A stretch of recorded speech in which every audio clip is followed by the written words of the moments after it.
መርፌ የራሷን ቀዳዳ መስፋት አትችልም። ምክንያቱ ከተባለ ስለማችን ነው። መርፌ ቁደሽ ይትሰፍ ይላል። መርፌ መስፋት ማችለው ነገር ቢኖር የራሷን ቀዳዳ ነው። አናጺዎች አብዛኛው ጊዜ አይታችሁ ከሆነ ቤታቸው በጣም የተጎሳቆለ ቤት ነው።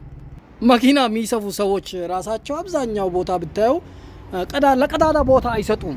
ሱሪያቸው ቀዳዳ፣ ልብሳቸውን በተቀዳደደ ሊሆን ይችላል።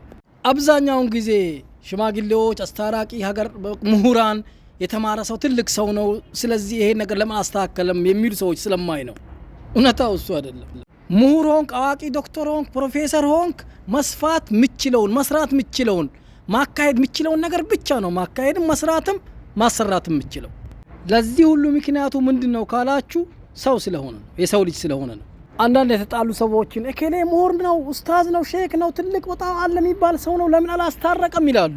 መታረቅ የፈለገ ሰው ብቻ ነው መታረቅ የሚችለው። አንድ ሰው ምሁር የሆነ ኡስታዝ ሆነ አዋቂ ሆነ ሊያስታርቅ አይችልም። ሊታረቅ የፈለገ ሰው ደግሞ ሁለት ህፃናት ያስታርቁታል። ምክንያቱም የሰውየው የመታረቅ ፍላጎት ብቻ ነው ሊያስታርቀው የሚችለው ማለት ነው። ስለዚህ በቲክቶክ ሰዎች እየተጣሉ ለማስታረቅ የምትለፉ ሰዎች እቺ ለናንተ ነው።